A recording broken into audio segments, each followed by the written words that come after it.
Since February 2026, night skies over Iran have been illuminated by constant barrages. The United States and Israel are unleashing massive firepower, dismantling Iranian infrastructure. The peak of this campaign, Operation Midnight Hammer, successfully targeted the country's deepest fortifications.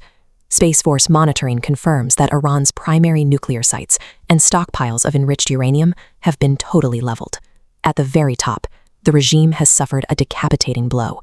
Supreme Leader Ali Khamenei is dead, forcing an emergency transition of power to a hastily assembled interim council. Yet, despite eliminating the head of state and erasing decades of nuclear progress, the United States has not secured a surrender. The Islamic Republic continues to fight. Now, a fragile 14-day ceasefire that briefly halted the violence is just hours away from expiring. President Trump has issued a stark ultimatum. If an agreement isn't signed, the U.S. military is fully loaded, restocked with munitions, and ready to immediately resume bombing power plants and bridges. The only thing delaying those strikes are tense, gridlocked negotiations currently taking place miles away in Islamabad, Pakistan. How does a heavily sanctioned, technologically outmatched nation absorb such punishing losses and still force a global superpower into a strategic stalemate? The United States operates on a maximalist military doctrine. It relies heavily on overwhelming air superiority from above, paired with a suffocating naval blockade from the sea.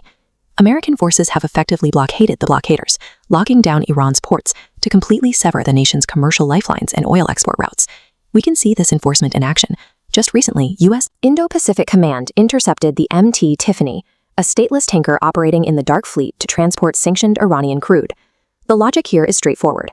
Apply overwhelming physical destruction and economic starvation that the target state collapses before it mounts a meaningful retaliation.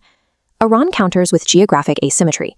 This satellite image shows the Strait of Hormuz, a 21-mile wide stretch handling roughly 1/5 of global oil trade. By deploying cheap naval mines, fast attack boats, and loitering munitions, Iran injects immense risk into this highly congested bottleneck. The economic fallout is immediate. Global shipping giants like Maersk have completely suspended transit through the region, determining the risk to their crews and cargo is simply too high. Iran doesn't have the conventional firepower to defeat the U.S. Navy in a pitched battle, but they don't have to. They only need to make the closure of that waterway so costly that global markets demand an end to the fighting.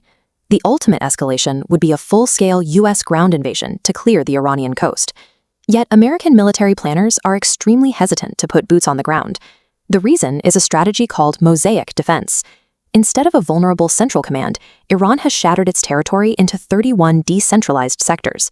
If communications with Tehran fail, local commanders wage autonomous guerrilla warfare. Invaders wouldn't fight one war, they'd fight 31 isolated insurgencies. And waiting alongside irregular militias are the troops of the Artesh, Iran's conventional military, who have spent the decades since the devastating Iran-Iraq War preparing for this exact kind of attrition. A land invasion would drag U.S. forces into a bloody, drawn-out quagmire in a grinding urban and mountainous conflict. Here, aerial supremacy and advanced technology quickly lose their decisive edge. This brings us back to the ticking clock and the negotiators sitting across from each other in Islamabad. The U.S. administration is caught in a credibility trap. Empty threats of a ground invasion only embolden Tehran, but actually executing one risks catastrophic American casualties just months before a major U.S. election. Meanwhile, the Islamic Republic faces crippling economic pain, infrastructure damage, and intense domestic unrest. Yet, its decentralized security apparatus is engineered specifically to absorb severe punishment and survive international isolation. Iran's military asymmetry translates directly into negotiating leverage. Outgunned on the water and in the air, Tehran uses the threat of a prolonged, costly ground war to freeze the conflict into a pure test of political will. Whether the bombers return to the skies tomorrow or the diplomats sign a peace deal, the conflict has already exposed the limits of what massive firepower can actually achieve in this region. This chart illustrates the terrifying precedent established over the last few months. By choking a single narrow waterway, a regional power can cause a massive, immediate spike in global energy prices, effectively holding international markets hostage. Against this economic leverage, the United States is running into the hard limits of what conventional military dominance can actually achieve on its own. The standoff of 2026 demonstrates that modern conflicts are rarely decided by whoever drops the most bombs. They are won by the nation with the political endurance to survive the devastating human and economic costs.